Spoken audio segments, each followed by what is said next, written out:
Asalaamaaleykum chers amis internautes asalaamaaleykum chers inconditionnels de Assane Sarr coach ñu ngi leen di nuyu di leen di jaar bu baax a baax waaw équipe nationale Sénégal ci digganteem ak Madagascar dëmb defal noonu leen ci njàngat waaye njàngat bi mu ngi aaju woon ci défenseurs yi nga xamante ne Aliou Cissé convoqué na leen waaw tey nag dañuy def beneen njàngat ci milieu terrain yi nga xamante ne tey Aliou Cissé convoqué na leen waaw milieu terrain yi mu convoqué ñu ngi toll ci 8 milieu terrain ñoom ñëpp nag guddi ñu toll ñu ngi ci forme bu exceptionnel ñu ngi ci forme bu baax a baax li koy firndeel mooy d'abord ñu njëkkee ko ci Cheikhou Kouyaté moom daaw mu ngi jóge West Ham ñëw Crystal Palace commencement bi xawoon na métti trop waaw di jóge ci banc bi di ñëw waaw mooy loolu noonu mais jamono ji ñu nekk nii dem na ba nekk un joueur à part entière sur l'effectif de Crystal Palace maanaam un indiscutable un titulaire indiscutable waaw ndaxte Cheikhou Kouyaté def na 38 matchs à Crystal Palace 8 matchs comme remplaçant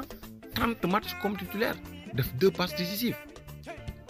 Cheikhou Kouyaté son registre c'est un milieu relayeur c'est un milieu qui est capable d'être à la fois dans sa propre surface de réparation et dans la surface de réparation adverse waaw mooy joueur bi nga xamante ne tey milieu terrain bi nga xamante ne tey maanaam bu fekkee ne dañ lay attaquer moom dafa war a fekk ci surface de réparation am su fekkee ne da ngay défendre daf ko war a fekk aussi ci surface de réparation adverse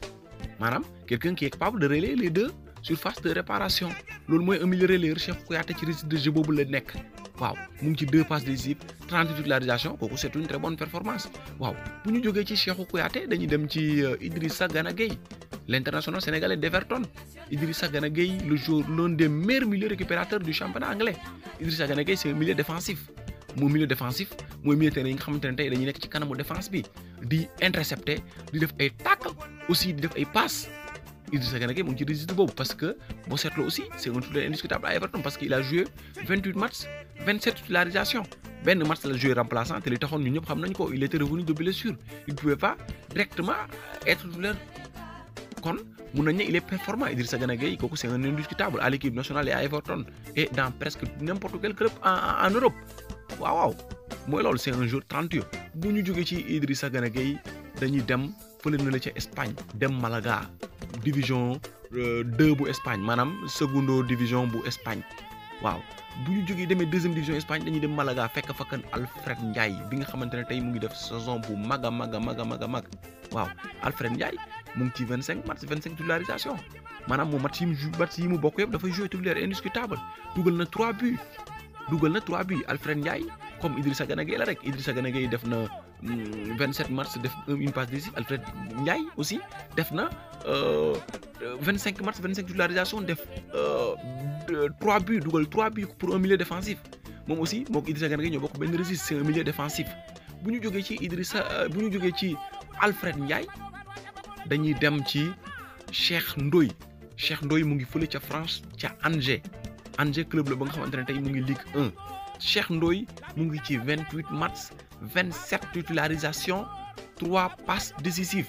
Cheikh Ndoye c'est un milieu relayeur comme Cheikhou Kouyaté Cheikh Ndoye moom Cheikhou Kouyaté ñoo bokk benn registre de jeu bi ñuy joué waaw boo jógee ci Cheikh Ndoye da ngay dem fële na la ca Turquie fekk fa Pape Aliou Ndiaye gu ñu toll nii ci milieu terrain yi équipe nationale Sénégal yor bokk na ci milieu terrain yi ci gën a dox Pape Aliou Ndiaye def na 19 matchs 18 titularisations waaye mu ngi ci 3 buts 3 passes décisives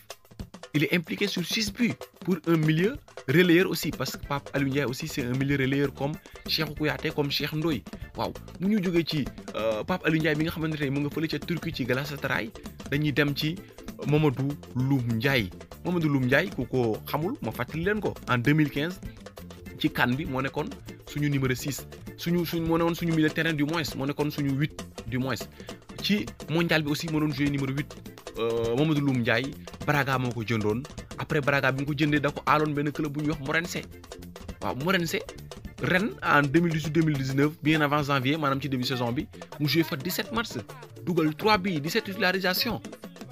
Porto gis loolu noonu xam ne kii c'est un milieu terrain de l'avenir mu jënd ko indi ko waaye ba léegi joué gul ba mu ñëwee janvier ba léegi joué gul ak Porto mu ngi entraîné wu waaye joué gul mais mun nañu liggéey ba mu liggéey Morense moom mooy le fruit de sa convocation avec Aliou Cissé waaw comme Pape Aliou Ndiaye rek moom boo seetloo Pape Aliou Ndiaye tamit gëjoon na ñëw mais Aliou Cissé moo ko indiwaat parce que Loum Ndiaye aussi registre de jeu bi mu yor comme registre de jeu wu Cheikhou Kouyaté registre de jeu Cheikhou Ndoye ak registre de jeu Pape Aliou Ndiaye ñoom ñeent ñooñu ñoo bokk benn registre de jeu ay milieu relayeur lañu mun nañu nag dépanner mun nañu jouer ci beneen poste waaye seen domaine de prédilection ay milieu relayeur lañu Idrissa Gana Gueye Alfred Ndiaye seen domaine de prédilection ay milieu défensif lañu léegi mu des kan Santy Ngom mi nga xamante ne tey benn match la joué woon ak équipe nationale Sénégal ñëpp nangul ko talent public bi ovationné ko mu nekk un talent pur du football sénégalais mais moom li newoon problème am mooy un temps de jeu FC Nantes la nekkoon du fa football du jouer par la suite ñu jëlee ko Nantes abal ko Nancy Lorraine waaye ba mu demee Nancy ba léegi il est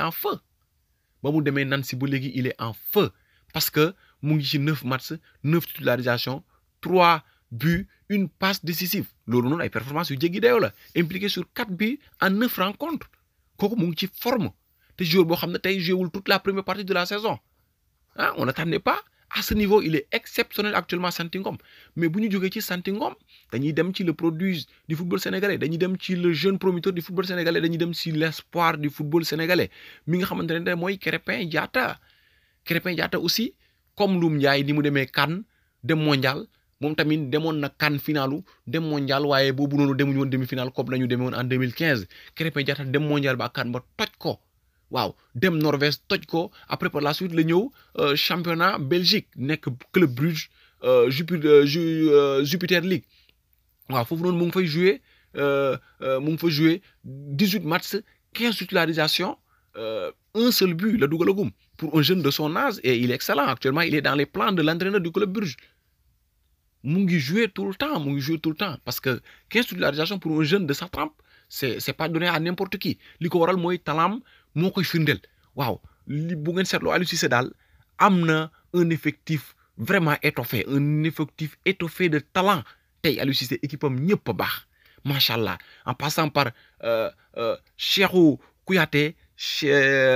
Alfred Ndiaye Idrissa Gana Gueye Pape Aliou Ndiaye ay milieu terrain yu baax a ngi noonu tey équipe nationale Sénégal mënuñu jooy milieu terrain schéma bu Aliou Cissé def 2 milieux défensifs 1 milieu offensif 1 milieu défensif 2 milieux relayeurs 1 milieu offensif système bu munti teg tey mun nañ ci gis suñu bopp bu baax a baax parce que joueurs yi tey ils sont performants te quand un footballeur est performant il est appelé à faire des résultats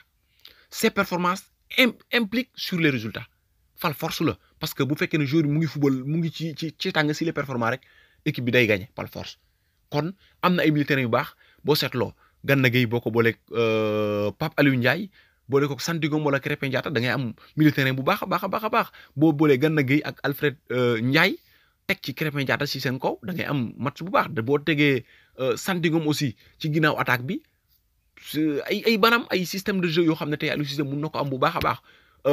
lii mooy li nga xam ne tey indi woon nañu ko un débrief nous avons su décortiquer sur le peu que nous savons sur les milieux de terrain de l'équipe nationale Sénégal la balle est dans le camp de l'entraîneur Aliou Cissé qui doit aller chercher le bon schéma pour afin amener de l'équilibre dans le milieu de terrain parce que mun nañu ne milieu de terrain mooy équilibre bi nga xamante ni moom moo war a def équilibre ci défense bi ak équilibre ci attaque bi hasta luego les frères c'était Assane Sarr coach le serviteur du football votre frère abonnez maximum et cliquez sur la cloche de notification